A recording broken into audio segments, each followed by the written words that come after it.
Hi, so today I'm gonna read Babbity Rabbity and the Cackling Stump, Story 4 from Tales of Beedle the Bard by J.K. Rowling.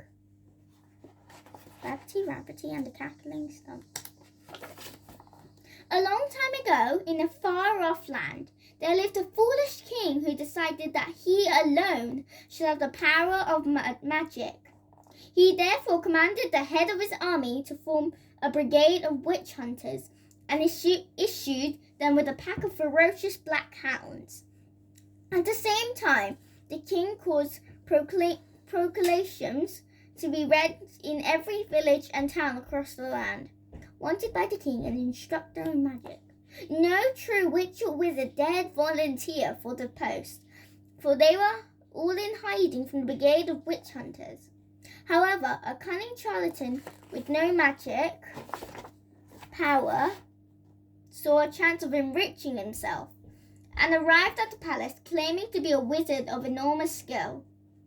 The charlatan performed a few simple tricks which convinced the foolish king of his magical powers and was immediately appointed the Grand Sorcerer-in-Chief, the king's private magic master. The charlatan bade the king give him a large sack of gold so he might purchase wands and other magical necessities.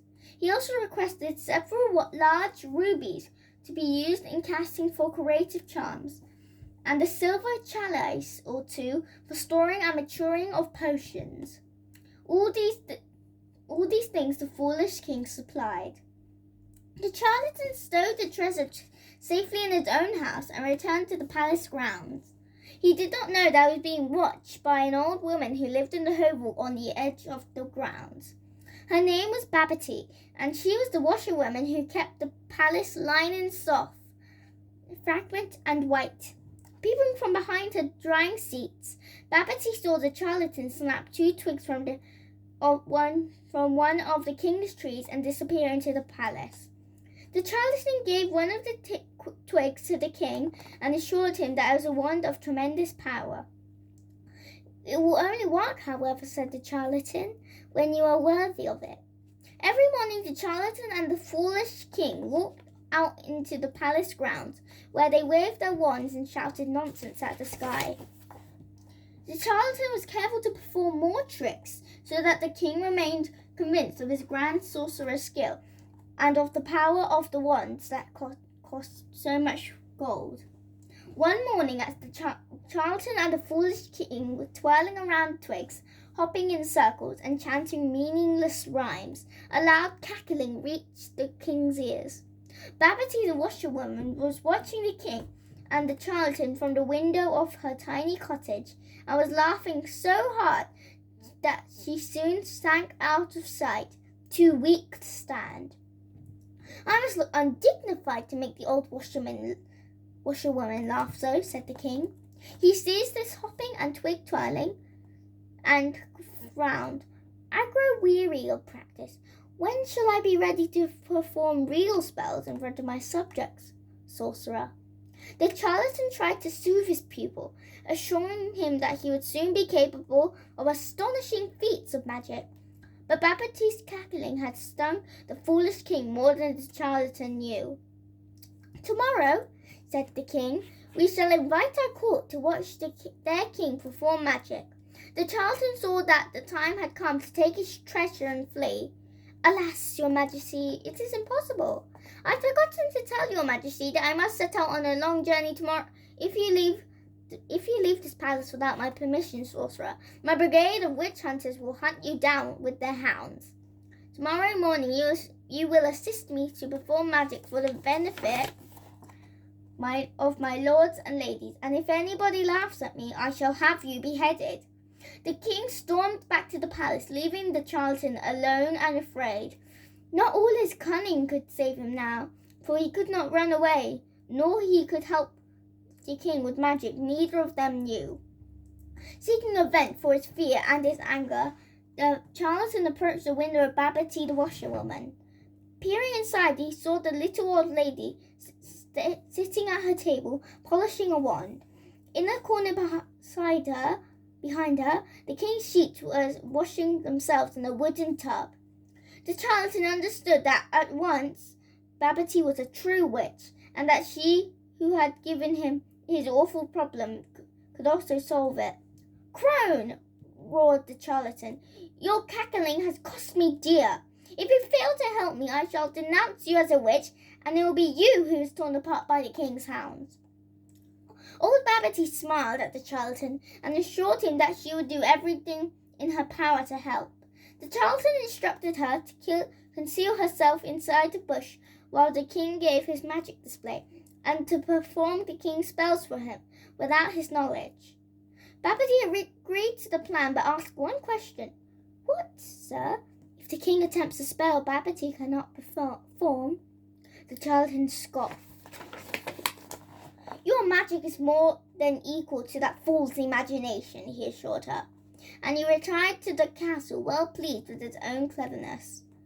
The following morning all the lords and ladies of the kingdom assembled into the palace grounds. The king climbed onto a stage in front of them, with the charlatan by his side. "I shall first make this lady's hat disappear," cried the king, pointing a twig at the noble woman.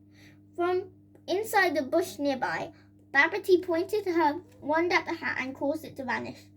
Great was the astonishment and admiration of the crowd, and loud their applause for the jubilant king. "Next I shall make that horse cry," cried the king, pointing a twig at his own steed. From inside the bush, Babbity pointed her wand at the horse, and it rose high into the air. The crowd was still more thrilled and amazed, and they roared in their appreciation of their magical king. "And now," said the king, looking all around for an idea, and the captain of his brigade of witch hunters ran forward. "Your Majesty," said the captain, "this very morning Sabre died of eating a poisonous toadstool. Bring him back to life, Your Majesty, with your wand." And then the captain heaved onto the stage the lifeless body of the largest of the witch-hunting hounds. The foolish king brandished his twig and pointed it at the dead dog. But inside the bush, Babbity smiled, and did not trouble to lift her wand, for no magic could raise the dead. When the dog did not stir, the crowd began to whisper, and then to laugh. They suspected that the king's first two feats had been tricks after all.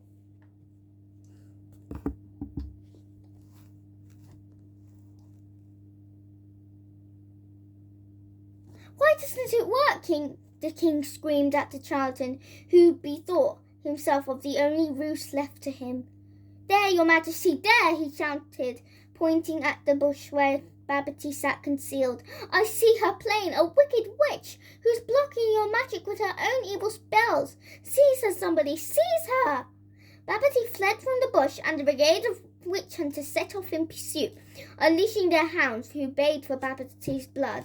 But as soon as she reached the low hedge, the little witch vanished from sight, and when the king, the charlatan, and all of the courtiers gained the other side, they found the pack of witch-hunting hounds barking and scrabbling around a bent and aged tree.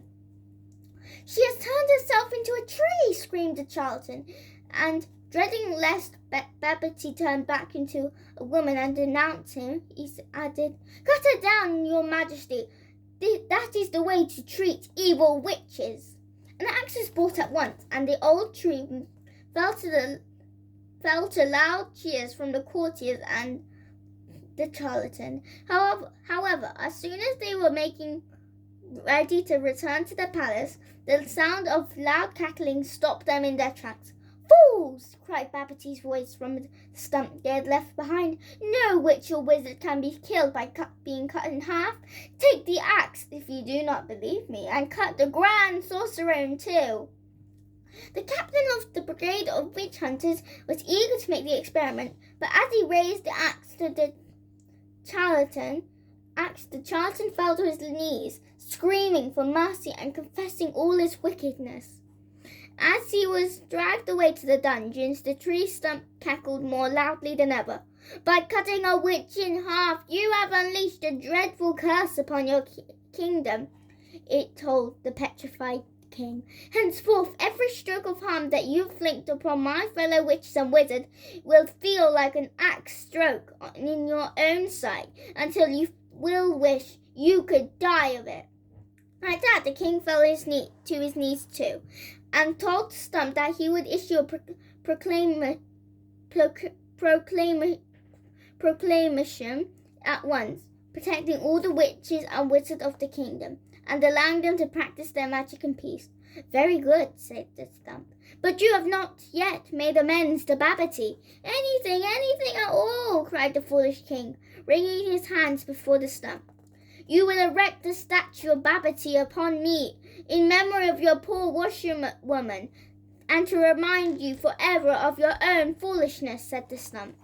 The king agreed to it at once, and promised to engage the foremost sculptor in the land, and have the statue made of pure gold.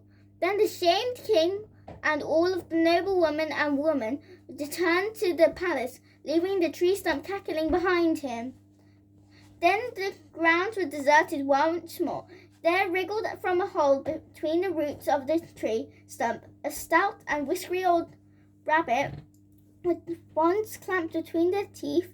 Babbity hopped out of the grounds and far away, and ever after the gold statue of the washerwoman stood upon the tree stump, and no witch or wizard was ever persecuted in the kingdom again.